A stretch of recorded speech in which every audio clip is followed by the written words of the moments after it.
Okay. I am very happy to share with you um,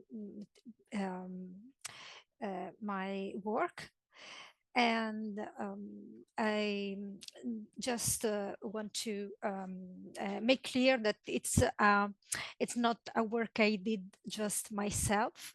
I was um, I was working last year with my colleague Katharina Koenig from the University of Münster. I went there, and I have a T-shirt today to remember the lovely summer 2022 I spent studying voice messages with uh, Dr. Koenig. Unfortunately, she cannot attend today, but uh, we have worked together. So the idea for this study, which was about um, media ideologies as expressed by uh, WhatsApp users. Um, the original idea started out of pure intellectual curiosity. As a digital communication scholar, I'm always very conscious about my use of WhatsApp or other uh, digital communication tools. And I was very curious that when I received the voice messages, I found instances of meta communication, like, for example, "Hi Agnese, these are excerpts of voice messages I received over the years.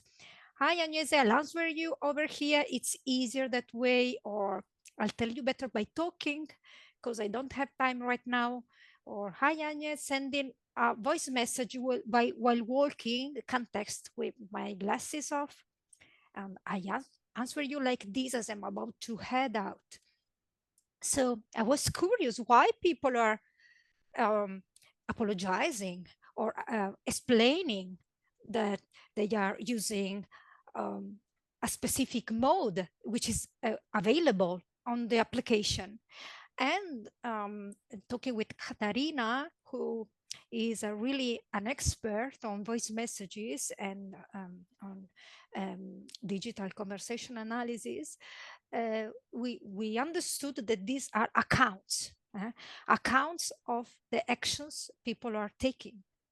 So accountability is a key concept in ethnomethodology and conversation analysis. I don't want to dive too much into what is um,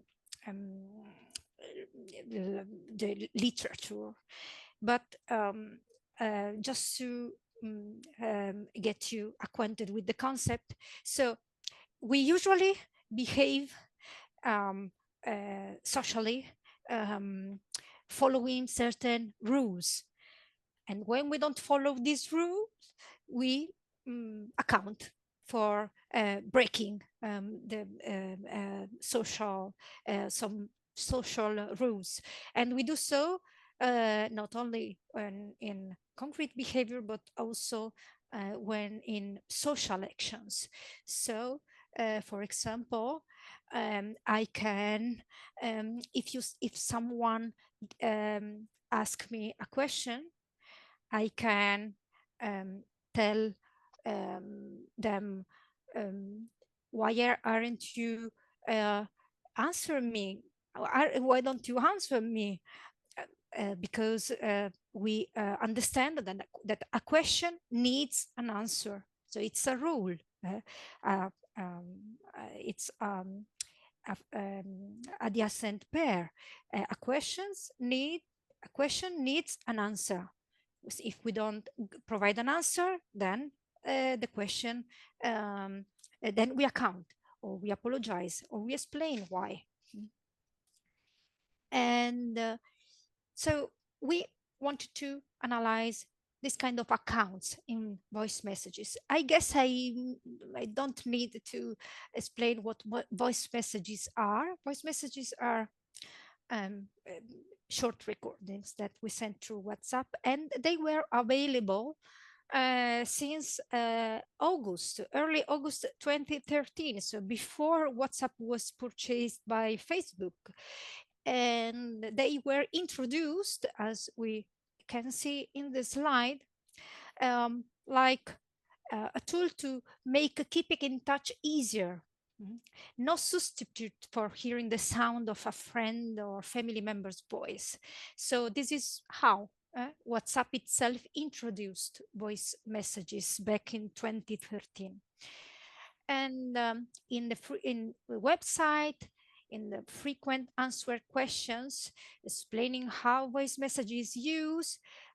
Also, um, the website insisted in um, using voice messages to communicate instantly, to deliver important and time-sensitive information. So voice messages are conceived or described on WhatsApp as something quick, something to set quickly, to explain something in a time-sensitive manner, and also um, in using the voice as a means of expression. Well, in one of the latest um, posts on the WhatsApp blog published last year, uh, other descriptions of this a tool are provided. Voice messages have made it quick and easy for people to have expressive conversation, showing emotions. Uh, uh, Showing emotion through voice is more natural. Voice messages are the preferred form of communication in many situations. So they are presenting on something expressive, a good way to show emotions, and a way to listen to the voice of other people, of our loved ones, for example. And voice messages, so they are 10 years old, and they are very popular in one of the few um, uh, um, posts on the WhatsApp blog in which Meta, former Facebook, uh, provide data on voice messages use.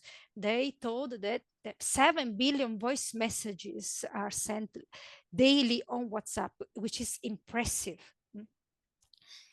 Yet, there is not too much research on voice messages. This is normal, I guess, because um, research on language, uh, on computer-mediated communication in general, usually centered on what Baron called text appearing on screens. But of course, there are not only text nowadays, and the um, um, the success of voice messaging is justifies maybe taking into account also the voice in computer mediated communication research. So literature on voice messaging is not so wide. There are studies, for example, on WeChat. WeChat has also a tool um, to record voice messages. Voice messages on WeChat are just a 60-second length, so it's a maximum length. And recently, they have provided a automatic transcription tool.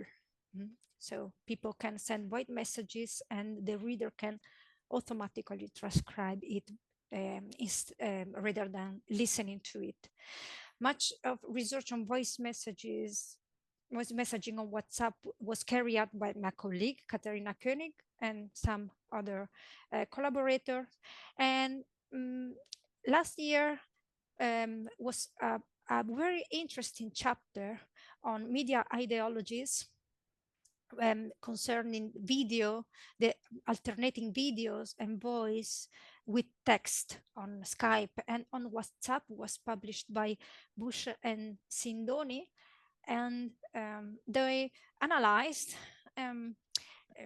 the meta communication surrounding the switch from video to text or from voice messages to text messages on Skype and on WhatsApp, and consider that an instance of media ideology.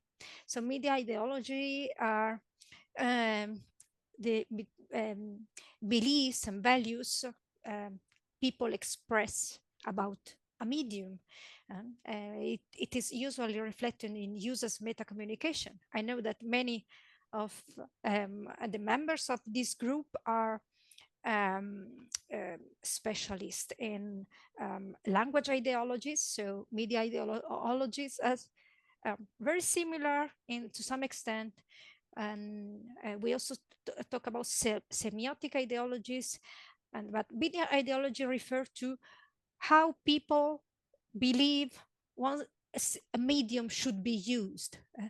Ilona Gershon was the scholar who introduced this concept, and she examined college students' breakup stories, and she found that some of them found um, uh, absolutely um, um, um, uh, terrible to break up with a romantic partner through SMS, while other thought that it was much better in writing than using the telephone or in person. And in her interviews, she found that users reflected on which medium indexed more intimacy or was perceived as more formal,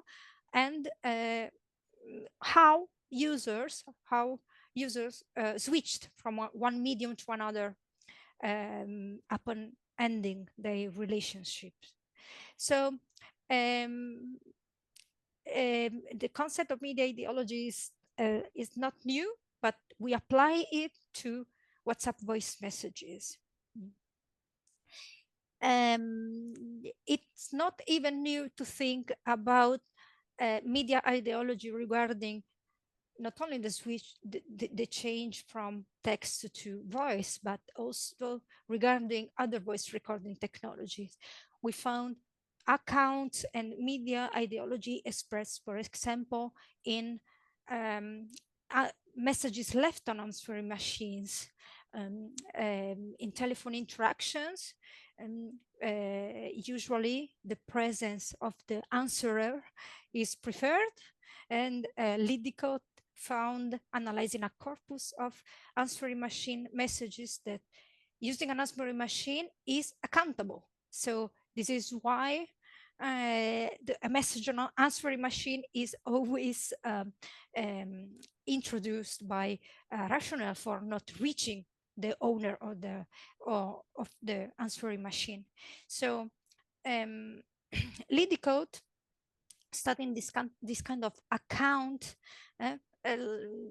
consider that this on answering machine, the present of the answerer is preferred. So the answering machine is the dispreferred medium.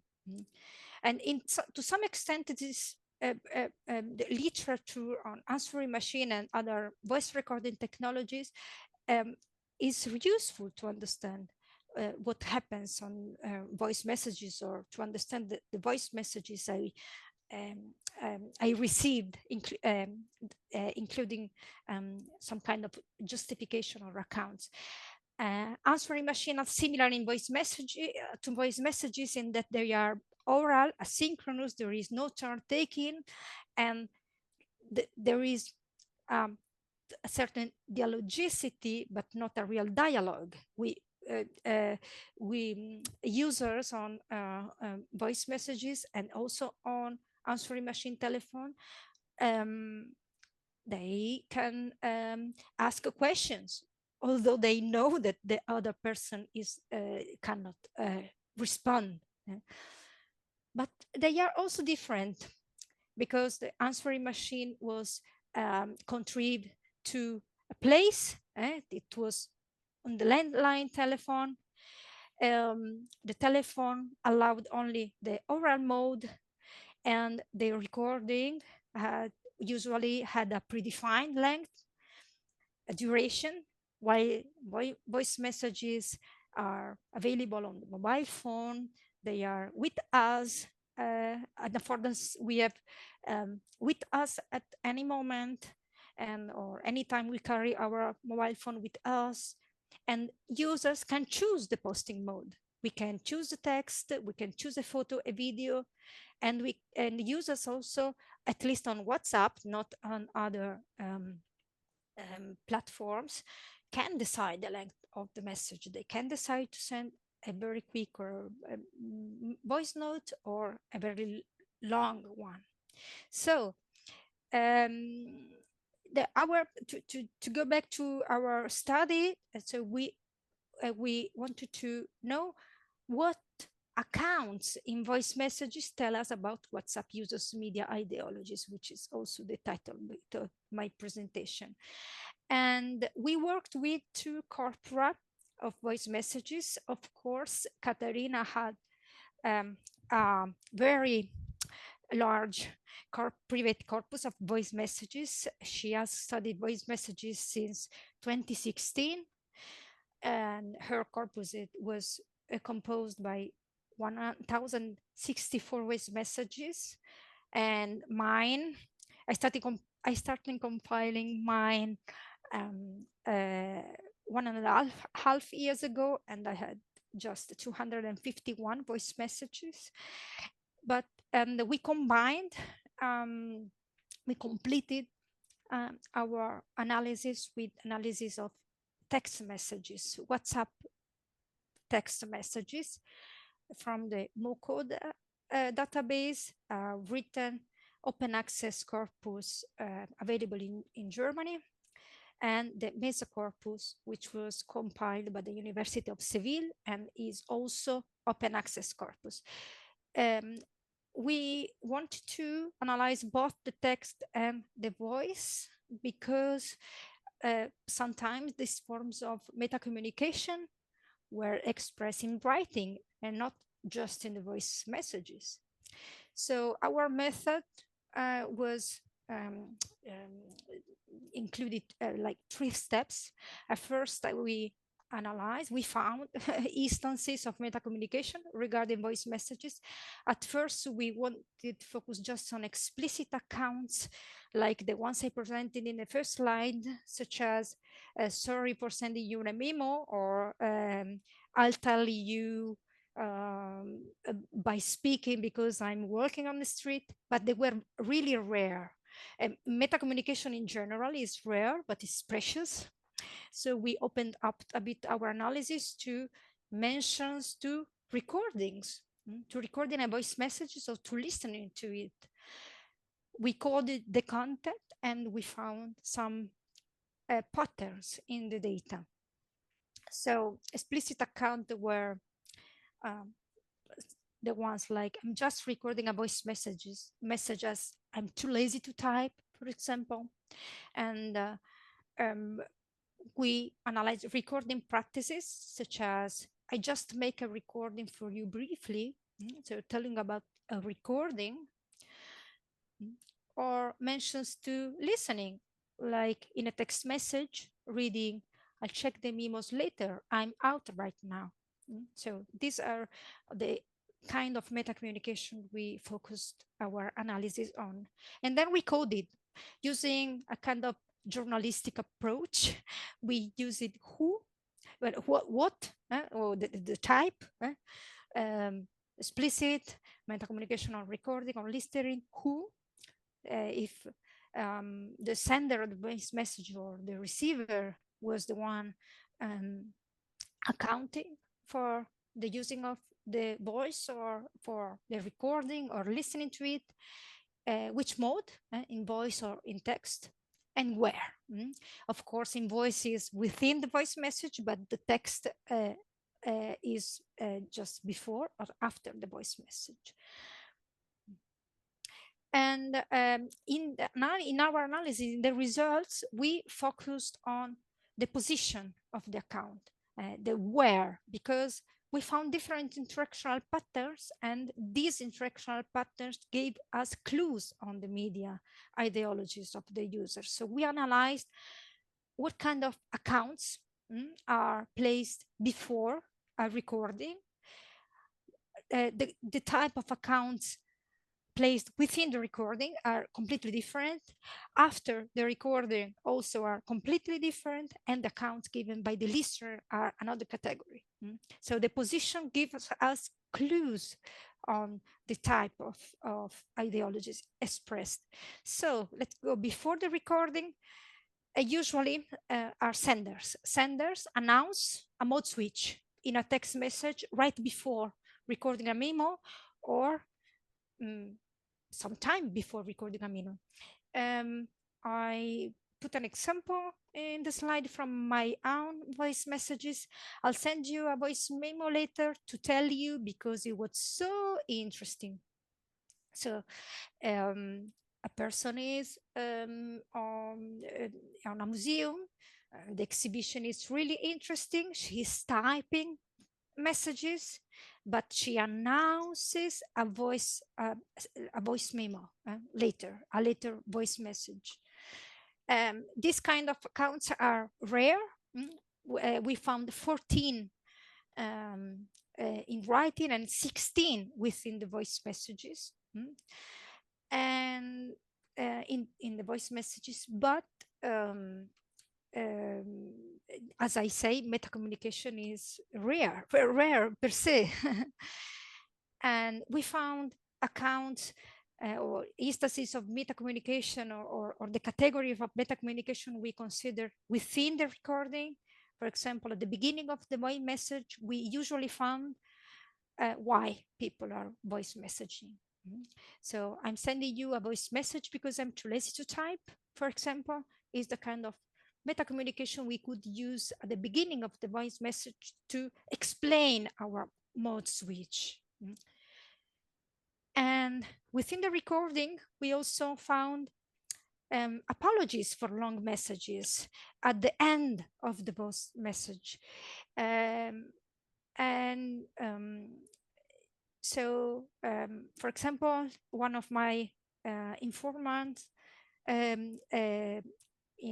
the end of a very long voice message said, "Okay, so kisses, and my goodness, 3 minutes, you're gonna kill me."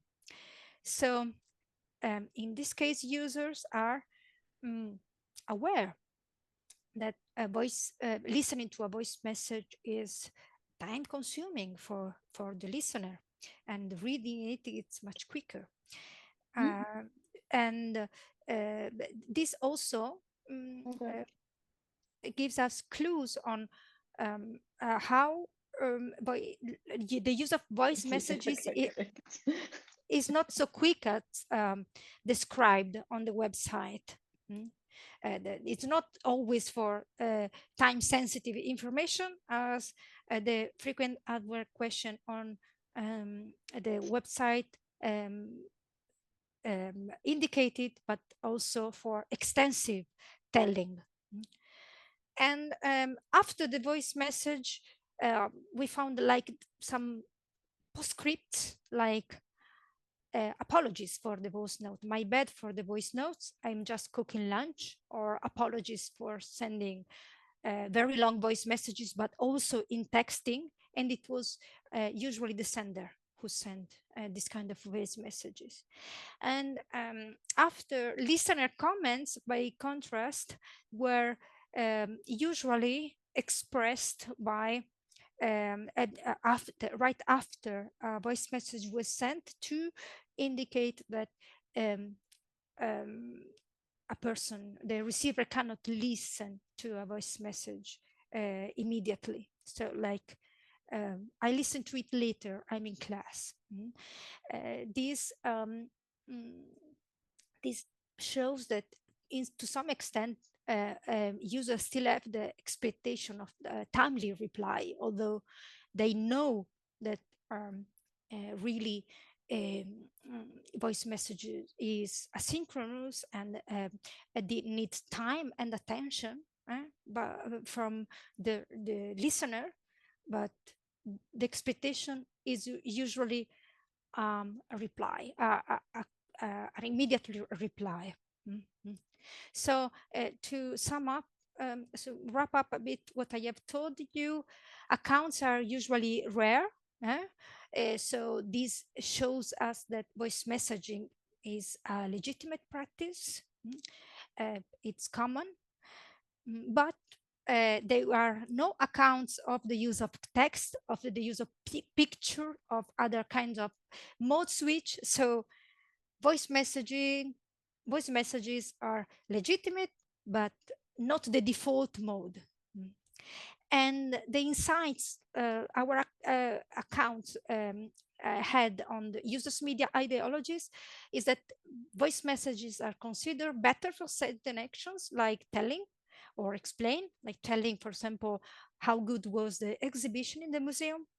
They require different effort. They are very easy to produce. They can be produced during allow multitasking, for example, but they require specific condition to the listener.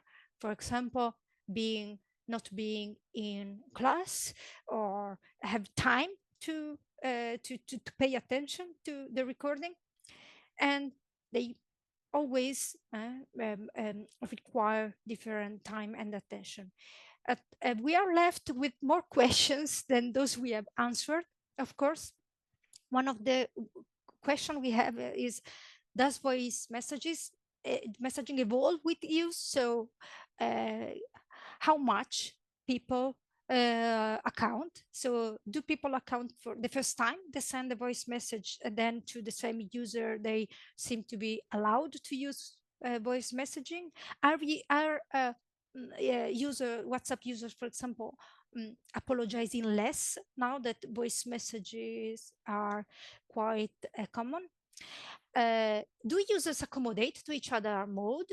Mm, or do other affordances of voice messages also give clues on users' media ideology, like speed listening? Are users speed listening because they found voice messaging annoying, for example? Or they are WhatsApp is introducing short video messaging instead of a simple recording. Users will be able to send short videos, and will user apologize to send a short video? And are voice messages more accessible for vulnerable users or not? And of course, the cultural differences. We didn't analyze the cultural difference because we had such different corpora, 1,000 voice messages and 250 in Spanish, but we did find some little difference. And of course, in other countries, maybe the difference could be also um, more striking, and also which is maybe what can interest you as the member of this working group. Do people writing in other non-Roman script, in other script, use more voice messages because um, um, mm, their keyboards are less easy to use, for example? So there we are left with many more questions, and I would really like to study cultural differences in the use of voice messages, because I think it's a very nice topic. So thank you for listening, for your attention. We have already, our paper was accepted, so it is forthcoming, discourse and communication. And if you don't have access, you can drop me a line and I can send you the preprint. So thank you.